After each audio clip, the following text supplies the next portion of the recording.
conseil municipal du 11 novembre 2024. Ce soir, comme vous le constatez, nous avons quorum. Nous voilà déjà rendus au dernier droit de ce mandat de 4 ans que vous nous avez accordé lors du scrutin de 2021. En novembre 2025, des élections auront lieu pour former un nouveau conseil municipal. Si vous vous demandez si je solliciterai un nouveau mandat, contrairement à Valérie Plante, la décision n'est pas encore prise. Je poursuis mon travail pour terminer ce mandat avec encore assez d'enthousiasme, malgré les énormes défis à lesquels les petites municipalités comme la nôtre font face jour après jour. Au sujet des nouvelles bornes électriques qui pourraient être installées ici, je suis en contact avec Hydro-Québec qui ont choisi Marsoui pour y installer 2 nouvelles bornes dans le parc Couturier. Un représentant de l'Hydro viendra cette semaine. Nous allons vérifier avec lui quel serait le meilleur emplacement pour l'installation de ces bornes. Pour ce qui est du remplacement de la conduite d'eau potable dans la rivière Marsoui, les appels d'offres ont été publiés sur le portail officiel des appels d'offres du gouvernement du Québec. L'ouverture des soumissions aura lieu mardi prochain.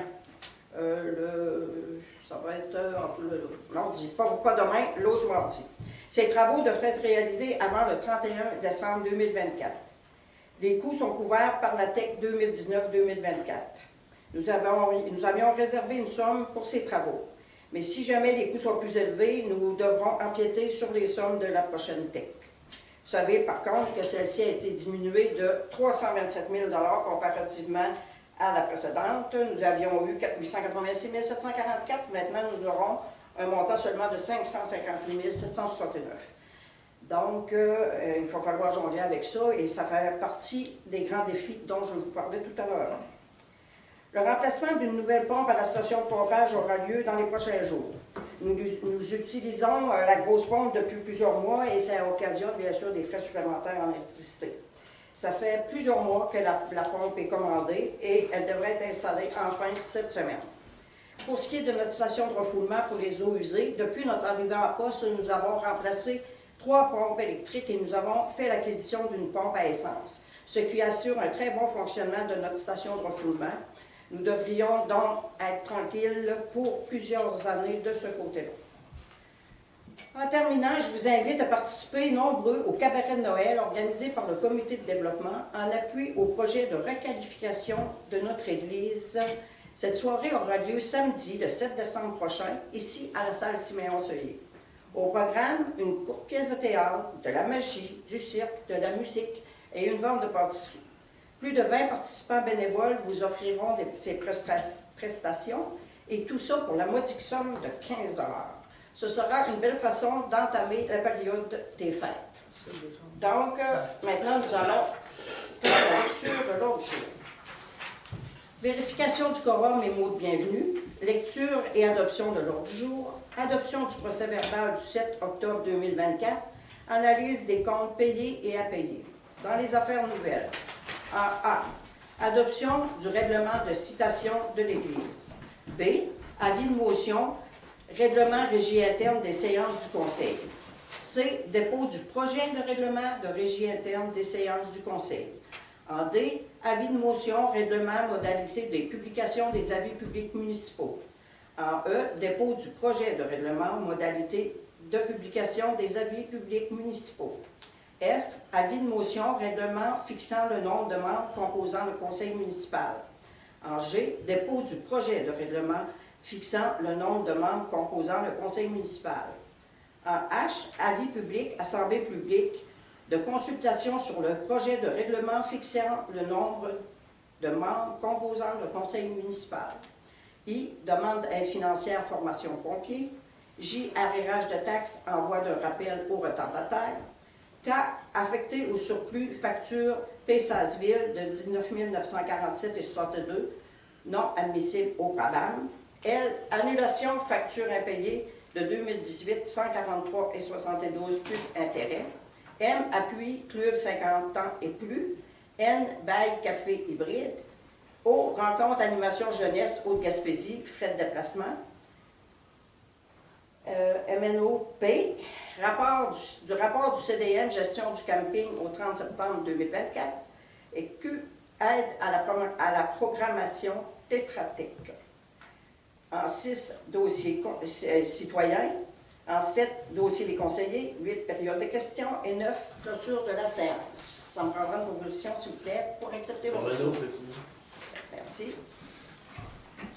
Donc, vous avez pris connaissance du procès-verbal. Ça vous semble, c'est conforme à ce qui s'était passé? Oui. Oui. Donc, je prends une proposition, s'il vous plaît. Joanie Dion, je vote. Merci. Analyse des comptes payés et à payer. Vous avez ça aussi, vous en avez pris connaissance lors de la préséance. Donc, payé 55 686 et 15. Et à payer 54 980 et 30. Sur ça, il y a une facture de 21 000, les finales, le restant de nos codes-parts à MRC. Et 5 000 pour les comptables. Donc, je vous demande, s'il vous plaît, proposition pour les comptes. Léonard propose. Merci. Maintenant, adoption règlement numéro 2024-001, ayant pour objet la citation de l'Église de Morsuis à titre de bien patrimonial. Vous savez qu'on avait dû tout refaire le processus de ce règlement, parce qu'on avait adopté trop tôt à l'automne dernier. Donc, ce soir, nous adoptons vraiment le règlement de citation de l'Église à titre de bien patrimonial. Donc, ça me prend une proposition, s'il vous plaît. Ça va être oui. C'est lui qui a La motion, c'est ça. Merci. Voilà, ça c'est fait. Maintenant, vous allez voir qu'on a plusieurs règlements ce soir à faire. Donc, ça prend toujours l'avis de motion et le projet de règlement. Donc, en B, on a l'avis de motion, règlement, régie interne des séances du Conseil. Et en C, ben, c'est le projet de règlement. Donc, c'est un règlement qui régit et qui réglemente le déroulement des réunions du Conseil. On nous demande de faire ça. Fait qu'il n'y a pas grand changement à ce qui se passe actuellement. Donc, le projet, vous l'avez vu, vous avez tout pris connaissance. Il va être disponible, il va être rendu public demain, mais il va être adopté juste à la prochaine réunion. Donc, c'est ça. Ça me prend une proposition pour l'avis de motion et pour le projet de règlement, s'il vous plaît. Richard. OK. Je peux le faire pour les deux? Oui. Bon, maintenant, avis de motion, règlement de modalité des publications des avis publics municipaux et le dépôt du projet de règlement, c'est le même principe. Ici, c'est pour mentionner que maintenant, les avis municipaux vont être sur le site Internet de la municipalité, ainsi que dans l'entrée du 8 rue principale S. Parce qu'avant, c'était au les édifices couturiers, oui, c'est ça. Là, maintenant qu'on a un site Internet, donc on change le règlement pour inscrire ces deux endroits. Fait que là, c'est ça. C'est le projet de règlement qui va être adopté à la prochaine réunion du Conseil. Oui, c'est ça. Ça prend les deux, oui. Merci. Avis de règlement fixant le nombre de membres composant le conseil municipal. Ça, il y a l'avis de motion et il y a le projet de règlement, puis c'est pas long, fait que je vais vous le lire parce que c'est nouveau.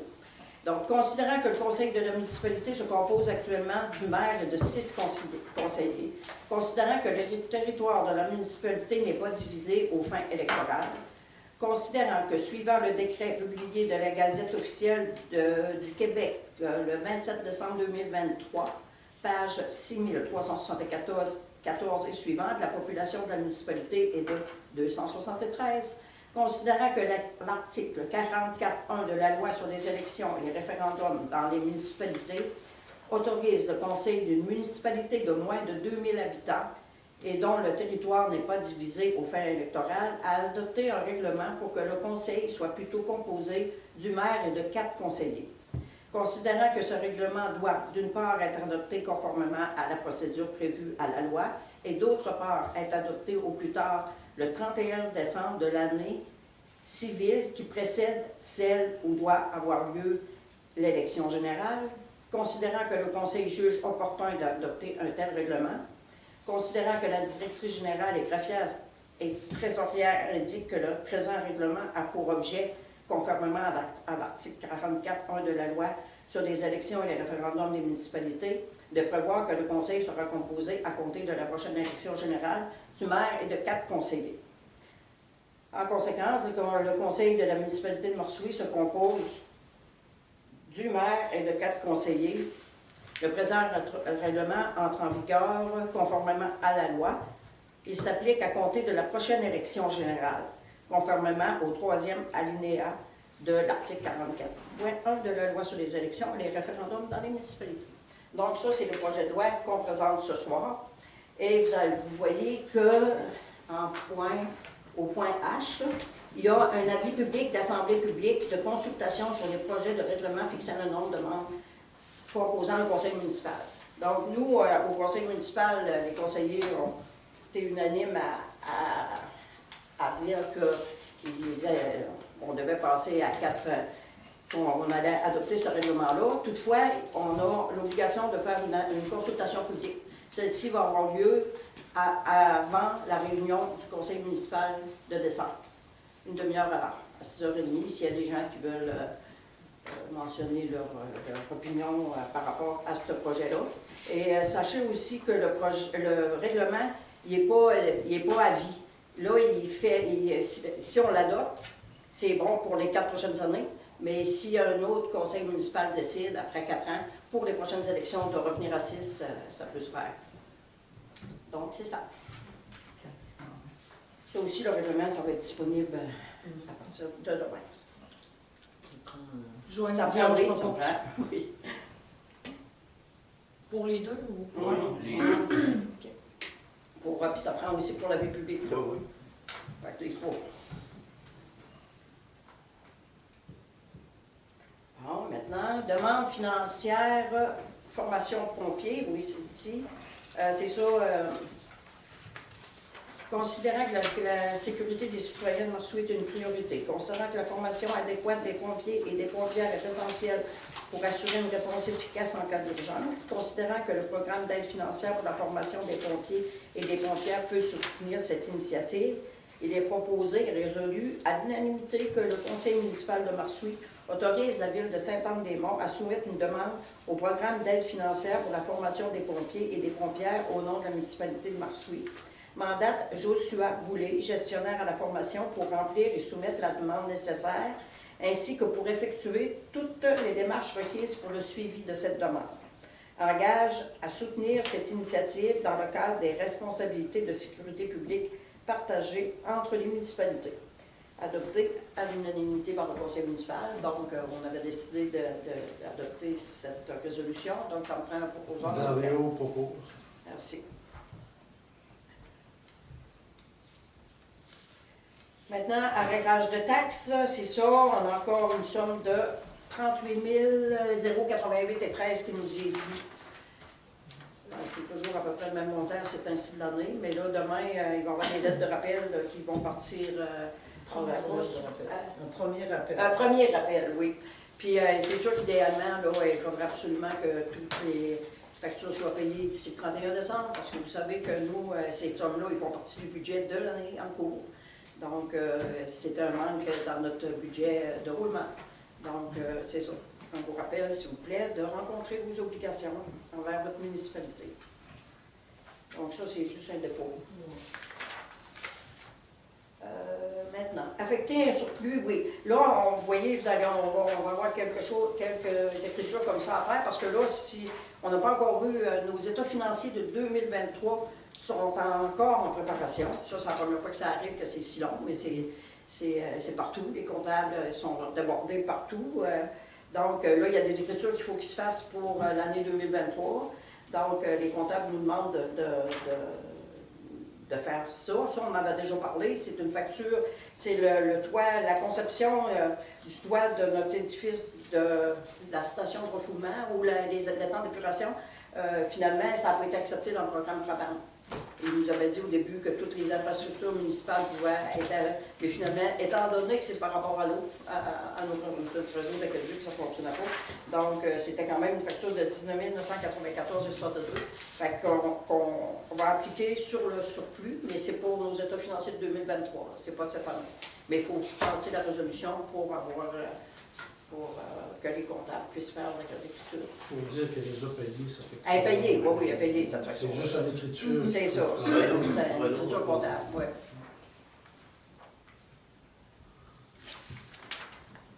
Annulation, ça aussi, c'est demandé par le comptable. Il y a une facture de 2018 d'une location de salle qui traîne depuis 2018. Donc, c'est une facture de 143,72 plus les intérêts. Fait que ça reste toujours dans nos livres. Là, les comptables nous demandent d'annuler ça. C'est encore là, une formalité. Donc, Donc, oui, on on propose. Merci. Ensuite, appui au club 50 ans et plus. Oui, c'est ça. Tous les clubs des 50 ans et plus demandent, par le biais du Carrefour 50 ans et plus de Québec, demandent aux municipalités une lettre d'appui dans leur démarche afin d'obtenir du financement adéquat et récurrent de la part du gouvernement du Québec. Donc, ils nous demandent, bien sûr, notre club de 50 ans et plus, ainsi que le Carrefour 50 ans et plus du Québec, nous demandent une lettre d'appui pour leur démarche qui demande plus de financement pour leurs activités. Donc, on a décidé, oui, d'appuyer. Donc, ça me prend un proposeur, s'il vous plaît. Donald, merci. Ensuite, bail café hybride. Oui, c'est sûr, on a renouvelé le bail avec le café hybride pour le bâtiment dans le parc couturier. Donc, on a renouvelé pour de 2024 à 2028. Donc, c'est ça, on a renouvelé le bail, c'est à 450 $ par mois. Fait que ça me prend un proposeur, s'il vous plaît. Joanne Dion, je propose. Merci. Rencontre animation jeunesse au Gaspésie. Oui, bon, on a reçu une demande d'animation jeunesse au Gaspésie pour avoir une déléguée dans chaque municipalité. Ils ont l'intention, ils tentent de mettre en place un camp de jour pour l'été 2025 pour les jeunes. Donc, Joanie a accepté d'être notre représentante dans ce dossier-là. Donc, il va y avoir une réunion bientôt pour ça, à Mont-Louis, probablement, oui. Oui. C'est pour ça qu'on va passer une résolution pour les frais de déplacement. Parce que ça va occasionner des frais de déplacement à Mme Dion, donc on va rembourser ses frais de déplacement. Renaud, Puis merci beaucoup, Joanie, de prendre ça. Pour nos enfants. Oui. Maintenant, le rapport, comme annuellement, comme chaque année, Mme Bernatchez nous remet l'état des revenus et dépenses du camping et de l'édifice couturier pour la période du 1er octobre 2023 au 30 septembre 2024. Donc, pour les revenus du camping, des chambres, des prêts à camper, le chalet, il y a des revenus pour cette année, 41 227,58 et des dépenses pour 39 200,24. Donc, il y a un petit surplus cette année, c'est bien. Il y a beaucoup, vous savez que tout l'argent tous les revenus du camping sont réinvestis dans les bâtiments, puis en salaire aussi. Donc, pour la municipalité, il n'y a aucun frais qui est relié à ces infrastructures-là. Donc, c'est bien. C'est sûr que là, on va avoir des grosses décisions à prendre, nous, au niveau du conseil, par rapport à ça, parce que Mme Bernatchez prend sa retraite, une retraite bien méritée, puis j'en profite encore une fois pour la remercier sincèrement et profondément pour son dévouement des dernières années. Elle a tenu ça à bout de bras pendant toutes ces années-là. Elle nous remet des infrastructures impeccables. Donc, on la remercie encore une fois. Donc, nous, c'est ça. On va devoir prendre des décisions par rapport à ces infrastructures-là. Donc, c'est ça, c'est un dépôt. On n'a pas besoin de résolution pour ça. On en prend une. Je pense qu'on avait fait de notre Oui, non, c'est souvent, on aura plus que Joanne Dion.